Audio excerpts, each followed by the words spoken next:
The federal Conservatives continue to poll ahead of the Liberals. The latest numbers from a Leger online survey done this past weekend show that among decided voters, the Conservatives have the support of 39% of respondents. That is a 12-point lead ahead of the Liberals. The poll found 26% of respondents believe Pierre Poilievre would be the best person to serve as Prime Minister, compared with 20% opting for Justin Trudeau and 14% choosing NDP leader Jagmeet Singh.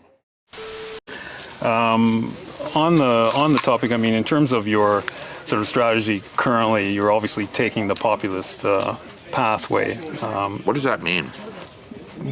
Well, appealing to people's more emotional levels, I would guess. I mean, certainly you tap very strong ideological language quite frequently. Like what? Left wing, this and that, right wing, I mean, it's that type of ideological thing. I never really talk about left or right. Anyways, I don't really believe in that. Okay. A lot of people would say that you're simply taking a page out of the Donald Trump book. Like which people would say that? Well, I'm sure a great many Canadians, but... Like who? I don't know who, but... Well, you're the one who asked the question, so yeah. You must know somebody. Okay, I'm sure there's some out there, but anyways, the point of this question is, I mean, why should Canadians trust you with their vote, given, not just the sort of ideological inclination in terms of taking the page out of Donald Trump's book, but what are you also talking about? What page? What page? Can you give me a page? Give me the page. You keep saying that. In terms of turning things quite dramatically, in terms of Trudeau and the left wing and all of this. I mean, you make quite a it's quite a play that you make on it. So I'm not just sure. wondering. I don't know what your question is. Okay, then forget that. Why should Canadians trust you with their vote? Common sense. Okay. Common sense for a change. We're going to make common sense common in this country. We don't have any common sense in the current government. The guy prints $600 billion, grows our money supply by 32% in 3 years. That's growing the money 8 times faster than the economy. No wonder we have the worst inflation in 4 decades. I'm going to cap spending, cut waste, so that we can balance the budget and bring down inflation and interest rates. You'll want to be able to pay your mortgage again? You want to be able to afford rent? Then you have to vote for Pierre Poilievre, because I'm the only one with a common sense plan that will bring back the buying power of your paycheck. Responsible as we support people with things like the grocery rebate, with investments that are bringing down inflation, working with the different grocery companies. But the reality is, Canadians have a right to know which programs he'd be cutting. Would he be cutting child care for families? Would he be cutting dental care for kids? Would he be cutting pensions for seniors? Because, Mr. Speaker, he has campaigned against all 3 of those measures for Canadians. Right.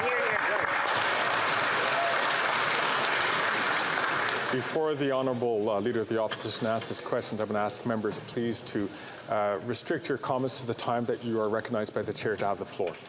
The Honourable Leader of the Opposition. Mr. Speaker, after 8 years, this Prime Minister is just not worth the cost. And what would I cut? I'd start with the $54 million ArriveCan app that is now under police investigation. And then I'd get rid of the $35 billion infrastructure bank that pays bonuses but hasn't completed a single infrastructure project, Mr. Speaker. And why don't we throw in the $100 million plus contracts to McKinsey, a company that helped cause the opioid crisis.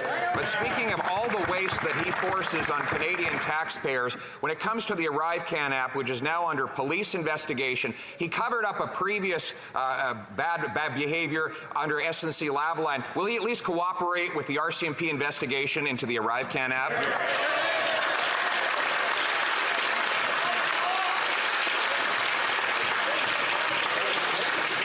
Le très honorable Premier ministre. The Right Honourable Prime Minister.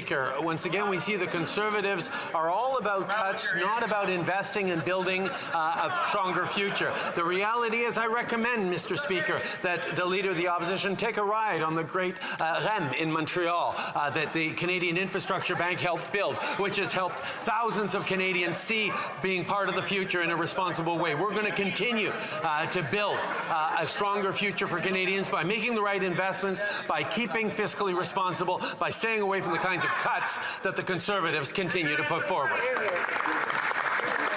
Mr. Speaker, we have been there for Canadians, and we have been responsible stewards of the public purse, and we have been responsible stewards of the public purse. We have been responsible stewards of the public purse.